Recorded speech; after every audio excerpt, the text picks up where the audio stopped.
Magandang araw po, welcome po sa aking channel, Love9 TV. Patalasasan po, meron po ba kayong mga properties na napapabayaan or non-performing assets? Plan nyo ibenta, pero wala kayong oras sa pagbenta nito. Kung ito'y pagkakatiwala nyo po sa amin, tawag lang po kayo sa aking numero, usap po tayo, gawin ko po ng video for free. Yes, libre po, wala po kayong babayaran. Tutulungan pa namin kayong mabenta ang inyong property.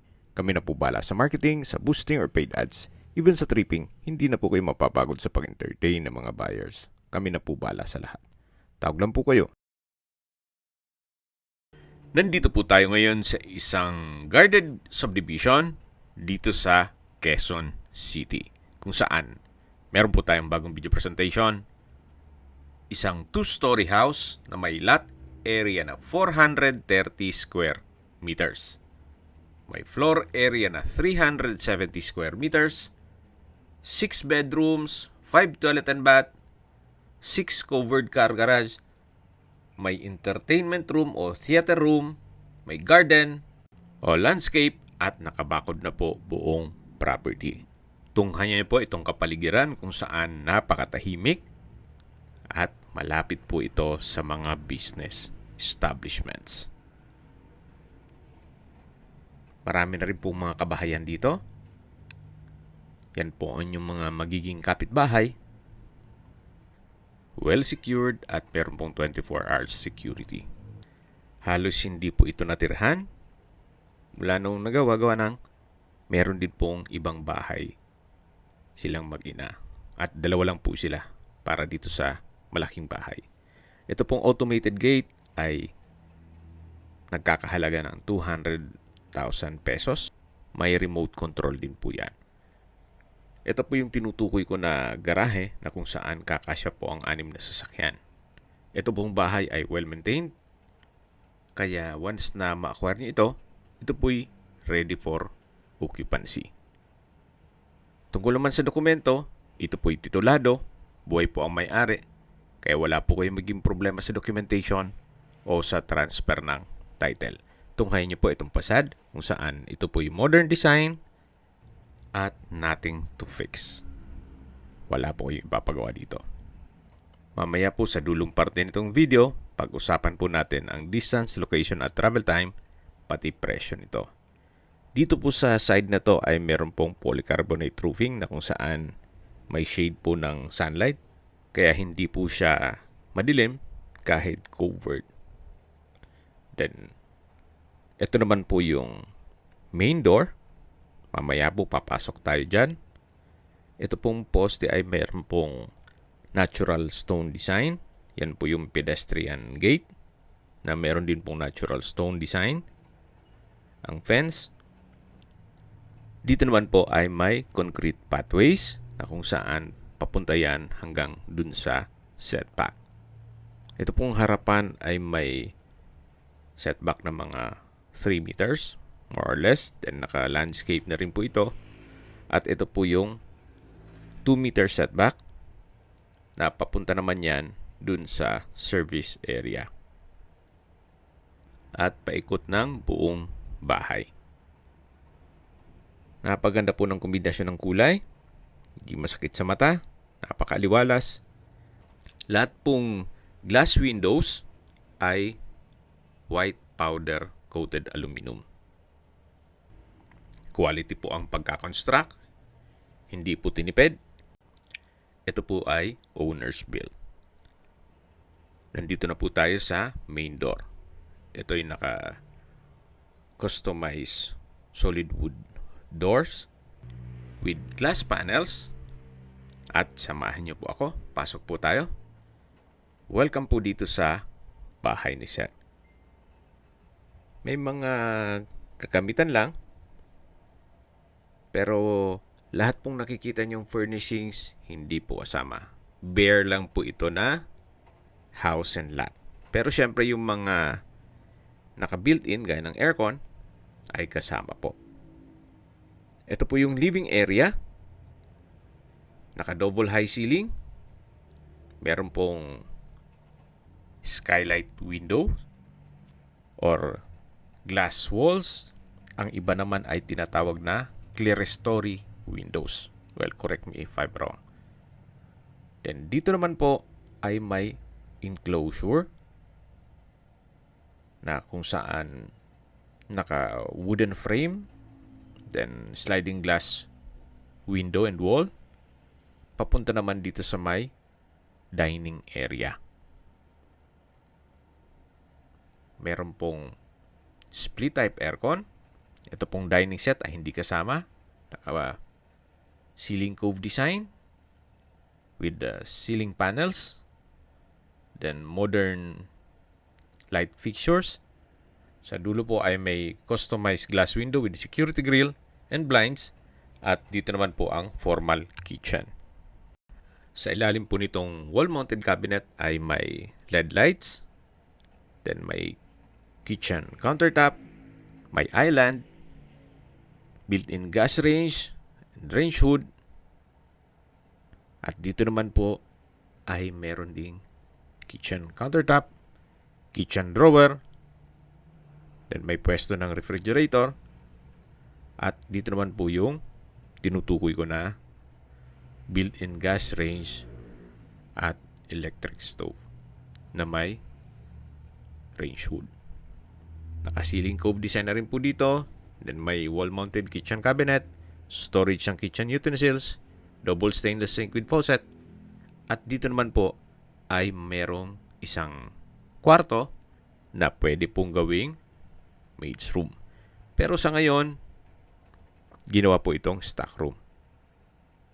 At nakasarado po, gawa ng may mga importanteng gamit si owner. Ito po yung solid wood door na may aluminum screen door na papunta naman dito sa service area. Ito na po yung likod na parte ng bahay. May 1 meter setback.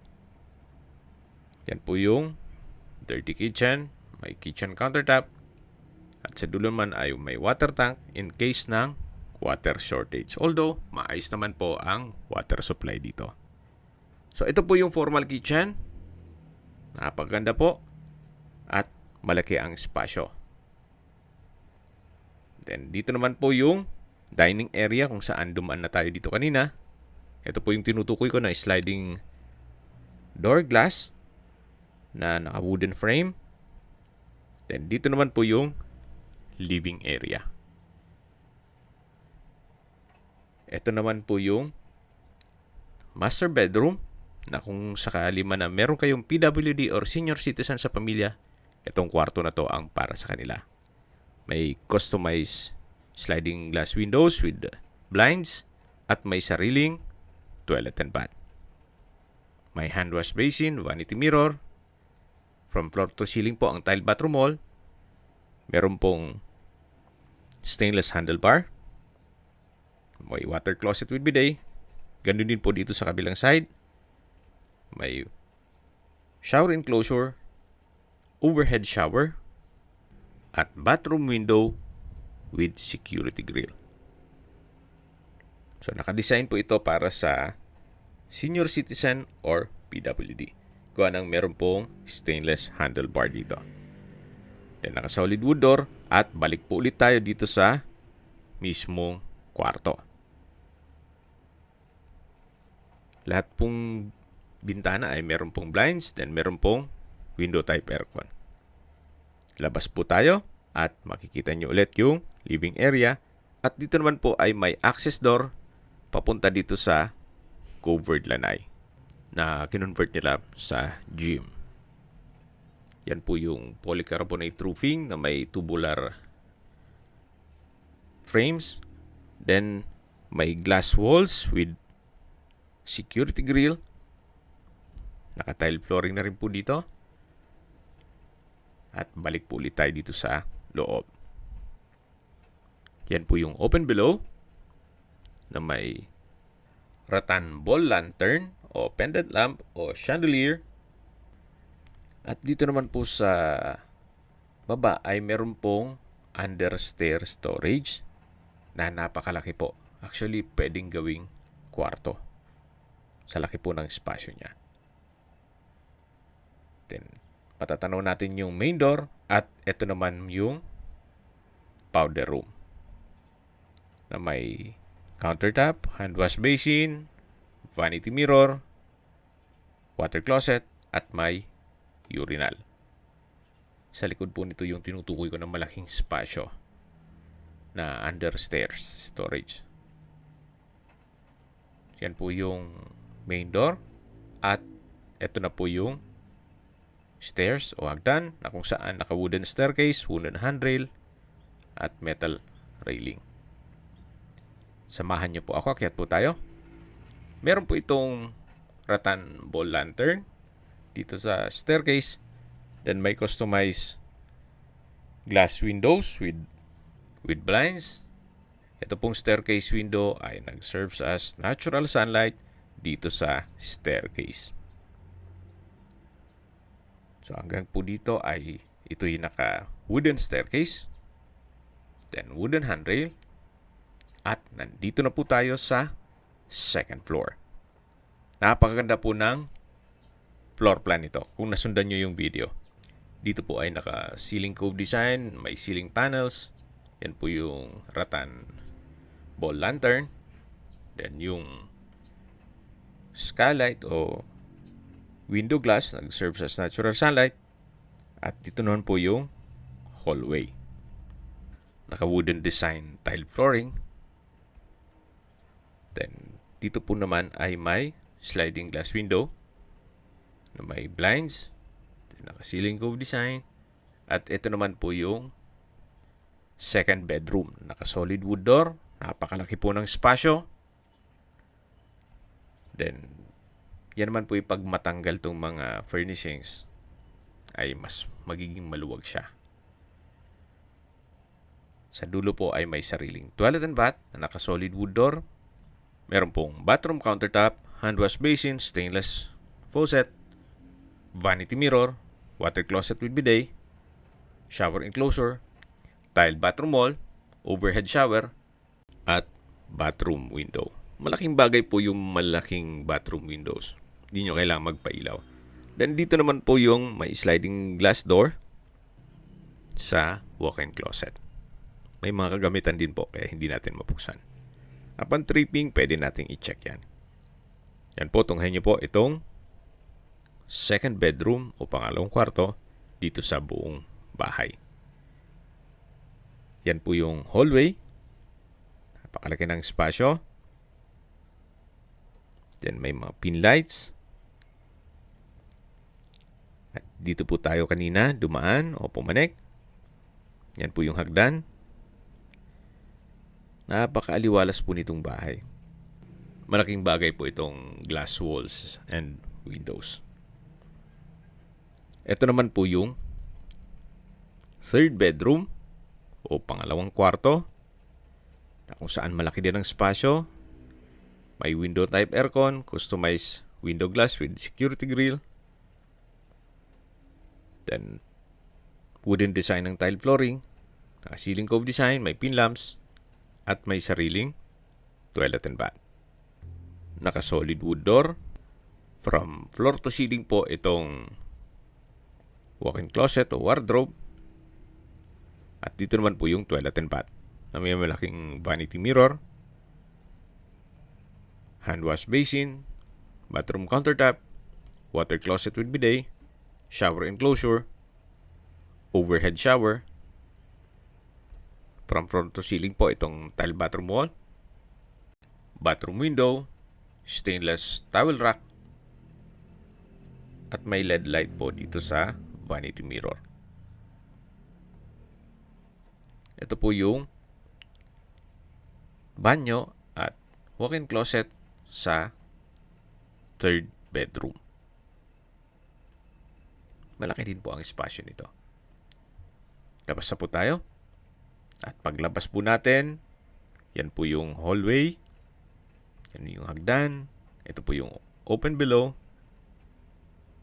At ito naman yung papunta sa theater room o entertainment room. Pero bago tayo pumasok dyan, dito po muna tayo sa fourth bedroom. Napakalaki din po ng espasyo. May customized glass window with blinds and security grill, wooden design tile flooring, may pin lamps, May window type aircon. At meron pong sariling toilet and bath. Dito po yung walk-in closet na from floor to ceiling po yan. At naka soft close hinges. At dito naman po yung banyo na kung saan may bathroom countertop, vanity mirror, hand wash basin, water closet with bidet, bathroom window, shower enclosure, at meron pong shower. From floor to ceiling din po ang tile bathroom wall. Gaya po na nasabi ko sa inyo kanina, napaganda ng floor plan ito. Hindi magulo, walang maraming mga partitions o mga pasikot-sikot. Straight lang siya. Then walang nasayang na espasyo. Ito naman po yung theater room o entertainment room o pwede ring music room or cinema room. Meron pong cinema folding chair, lazy boy, may window type aircon, napaganda po ng disenyo nitong ceiling, then soundproof na rin po yan. Kahit malakas ang sounds dito, hindi dinig sa labas. Tungkol po naman po dito sa setup nitong cinema room, theater room, or whatever na tawag nyo dito, pati sound system, kung maibigan ninyo, pwede naman tayo makipag-negotiate kay owner. Okay, labas na po tayo. Bago tayo bumaba, tunghayin nyo po ulit itong open below na may rattan wall lantern. Yan po yung living area. Then yung covered lanai. Ito po yung hallway na pwedeng gawing family area. Lagyan ng pahabang couch. So, depende po yan sa magiging use nyo once na ma-acquire nyo ito. At ito po yung hagdan. Bababa na po tayo para ikutan natin yung ibang parte nitong bahay. Habang naglilibot po tayo, pag-usapan natin ang distance, location at travel time. Ito pong property ay malapit po sa Commonwealth. Ang distance is 3.8 kilometers at ang travel time is 10 minutes. Meron din pong malapit na public market dito sa subdivision. Walking distance na po, 550 meters at ang travel time is 3 minutes. Mula naman po sa New Era University at Hospital, ang distance is 6.3 kilometers at ang travel time is 16 minutes. Mula naman po sa UP Town Center, ang distance is 5.8 kilometers at ang travel time is 18 minutes. Mula naman po sa UP Diliman Campus, ang distance is 9 kilometers at ang travel time is 25 minutes. Kaya kung meron po kayong mga estudyante sa UP, napakalapit na lang po. At mula naman po sa Ateneo at Miriam College, ang distance is 10.4 kilometers at ang travel time is 32 minutes. Mula naman po sa Commonwealth Hospital, ang distance is 7 kilometers at ang travel time is 20 minutes. Yan po yung laging binabanggit sa inyo na dapat nyo i-consider sa paghanap ng property, yung meron pong malapit na hospital. Hindi ko naman po sinasabing sakitin kayo. Yan naman po for emergency purpose lang naman. At mula naman po sa airport, ang distance is 30.3 kilometers at ang travel time is 58 minutes. Ito po yung corner side ng bahay o back view ng bahay na kung saan nandito na po tayo sa service area. Yan po yung bintana ng first bedroom. Mayroon pong mga security grill dito sa may kitchen window. Diyan po tayo dumaan kanina. At ito po yung countertop na sa dirty kitchen. At ito naman po yung water tank. In case ng water shortage, meron po kayo backup. Dito naman po yung common toilet and bath. At dito naman po yung maid's room. Naka solid wood door at meron din pong sliding glass window glass. Meron pong steel gate. Then, matatanaw na po natin yung garahe. Nakakasya ang 6 na sasakyan. Then, ito naman po yung automated gate. Okay, sa presyo na po tayo. Binebenta po ito ni owner sa halagang 43.5 million pesos. Para sa akin, fair deal na rin. Gawa ng ito'y nasa Quezon City, sa isang secured community, at malapit po sa lahat ng business establishments. At hindi lang po doon, ito po ay owner's built at quality po ang paggagawa nitong bahay. Okay, recap lang po. Ito pong property ay may lot area na 430 square meters at may floor area na 370 square meters. May 6 bedrooms, 5 toilet and bath, maid's room, 6 covered carport, may theater room o entertainment room, may garden o landscape, then automated po itong steel gate na worth 200,000 pesos. Tungkol naman po sa dokumento nito, ito'y titulado, buhay po ang may-ari, kaya wala po kayo maging problema sa documentation o sa transfer ng title. Ito po'y well-maintained, kaya wala na po kayong ipapagawa dito. Kung may mga katanungan po kayo, tawag lang po kayo sa aking numero. At sa mga kababayan naman natin na sa ibang bansa, meron po akong WhatsApp, Viber, at Telegram. Same number lang po, 0917-316-3399. Sa mga nagtatanong naman po ng aming Facebook, meron po aming Facebook page na Nov9TV at Facebook Real Video. Meron din pong TikTok at Instagram. May ibang YouTube channel po kami, the Nov9TV channel, Nov9TV Listings, Nov9TV On The Spot, Nov9TV Updates, at Nov9TV House Rental. Sana po naibigyan nyo ang video presentation. Paki-like and subscribe na lang po sa aking channel para ma-update din po kayo sa aking future listings. Kung sakali po hanap nyo yung mas malaking sukat ng lupa, meron din po kami ibang listings na pwede nyong pagpilian. Huwag po kayong mag-atubiling tumawag sa amin. Then, let us know your budget para malaman namin kung anong property pwede naming ilog sa inyo. Sa lahat pong viewers, subscriber at nagtiwala po sa amin, salamat po sa suporta. Ingat po kayo lagi at yung pamilya. Maraming salamat po.